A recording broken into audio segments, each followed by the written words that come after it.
बिस्मिल्लाहिर्रहमानिर्रहीम। अस्सलाम वालेकुम।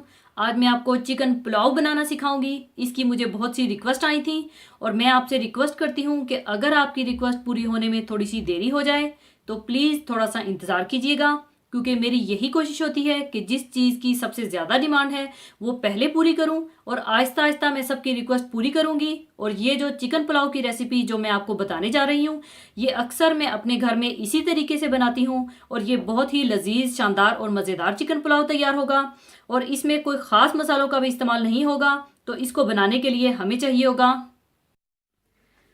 750 ग्राम चावल, 1 किलो चिकन, 1.5 प्याज मीडियम साइज के बारीक लंबे कटे हुए, दही हाफ कप, तेल क्वार्टर कप, मक्खन 100 ग्राम, अदरक लहसुन पिसा हुआ 2 टेबल स्पून, साबुत सफेद जीरा 1 टीस्पून, धनिया पाउडर हाफ टी स्पून, जीरा powder half tea spoon, fresh कुटी हुई काली मिर्चें 1 टेबल स्पून भरकर, नमक हस्बे जरूरत और 2 अदद चिकन क्यूब है। और नमक जरा एहतियात से डालिएगा, क्योंकि मैं पुलाव में चिकन क्यूब्स भी इस्तेमाल कर रही हूँ जो कि ऑलरेडी साल्टेड होती हैं। और 4 से 5 अदद हरी मिर्चें चाहिए होंगी। सबसे पहले आप तेल और मक्खन गरम कर लें।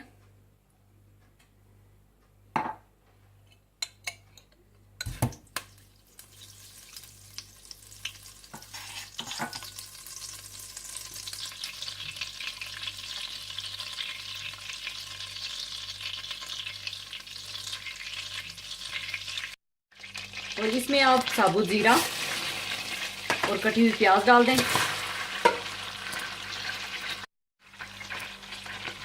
और इसे सुनहरी माइल ब्राउन कर लें।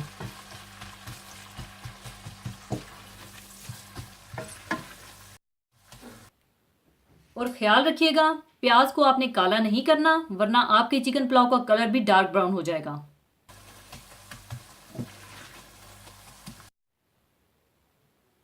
और जब प्याज ब्राउन हो जाएं तो आप इसमें हाफ कप पानी डाल दीजिएगा, बहुत एहतियात से, हाथ में देचके का ढक्कन पकड़कर, ताकि छींटे आपके ऊपर ना पड़े। और प्याज पानी में अपना कलर भी छोड़ दें ताकि पुलाव में एक खूबसूरत सा कलर आ सके। और साथ साथ आप चम्मच भी चलाते रहिएगा।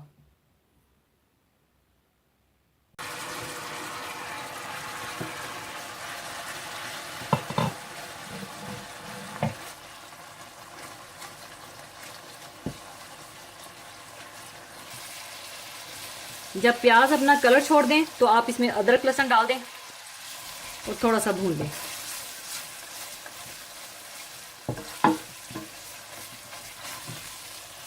थोड़ा सा भूनने के बाद आप इसमें चिकन डाल दें।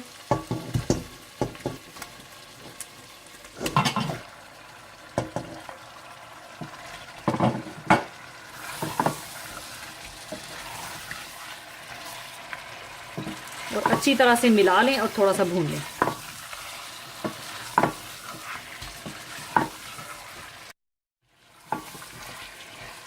और साथ ही आप चावलों को भी अच्छी तरह धोकर पानी में भिगो लें। 2 से 3 मिनट भूनने के बाद आप इसमें नमक, जीरा पाउडर, धनिया पाउडर, चिकन क्यूब और दही मिला दें और अच्छी तरह से चिकन को भून लें।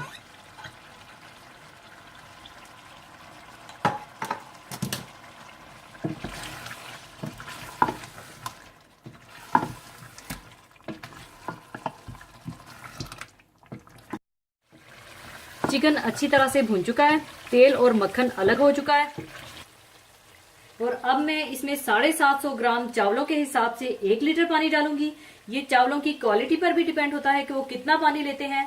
नॉर्मल बासमती चावलों में 1 किलो के हिसाब से तकरीबन 1.25 लीटर पानी डलता है।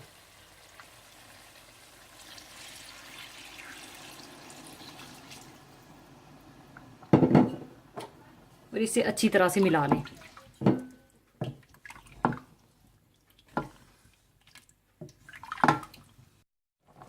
जब पानी में बॉयल आ जाए तो भीगे हुए चावलों का पानी आप ड्रेन कर दें और चावल इसमें डाल दें।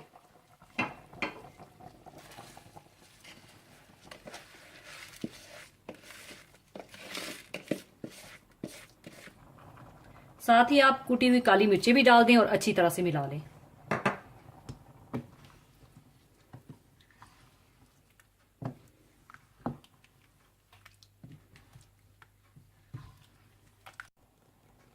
और अब आप इस स्टेज पर नमक चेक कर लीजिएगा। चावलों में नॉर्मली थोड़ा सा ज्यादा नमक डलता है, आप अपने हिसाब से डाल लीजिएगा।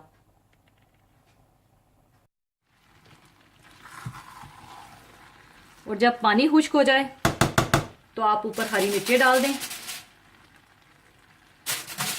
और इसे 15 मिनट के लिए बिल्कुल हल्की आंच पर दम लगा दें।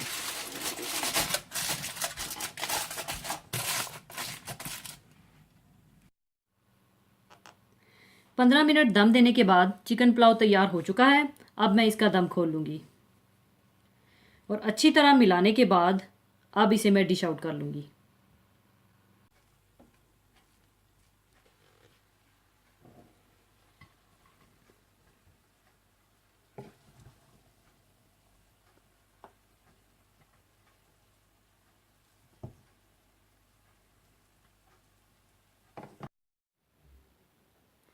लीजिए, चिकन पुलाव तैयार है। ज़रूर बनाइएगा और दुआओं में याद रखिएगा। और जाने से पहले एक हदीस पाक शेयर करना चाहूँगी।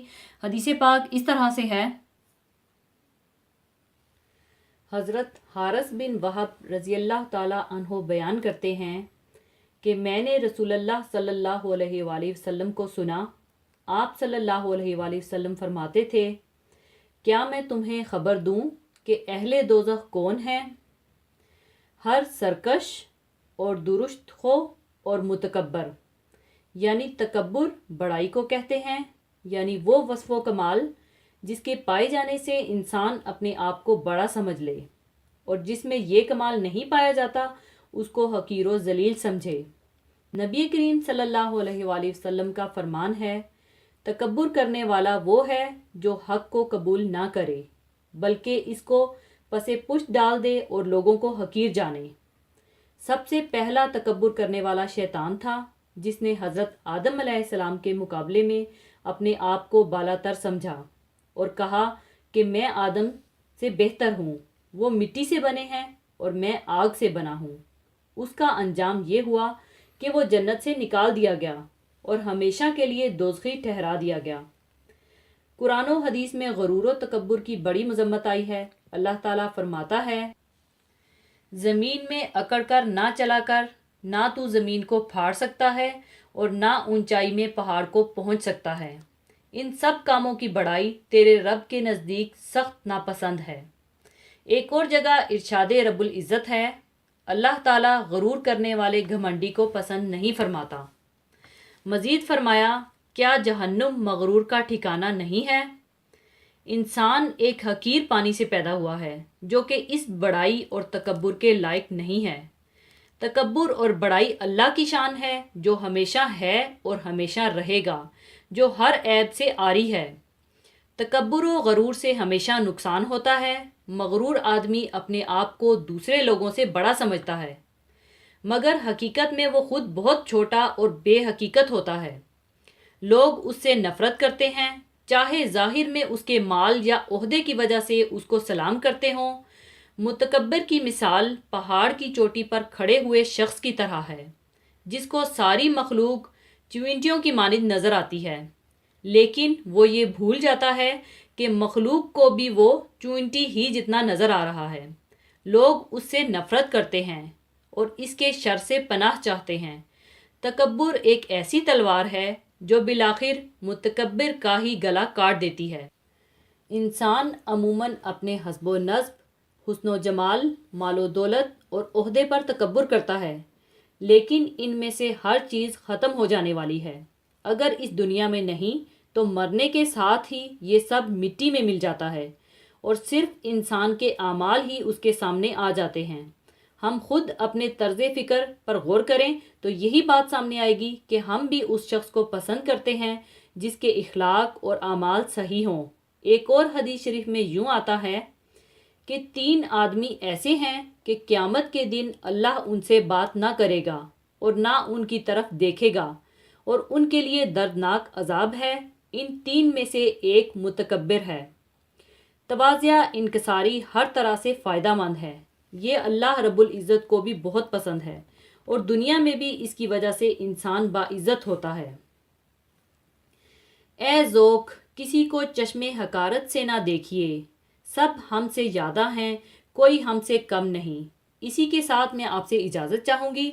अपना बहुत ख्याल रखिएगा, दुआओं में याद रखिएगा। अल्लाह हाफिज़।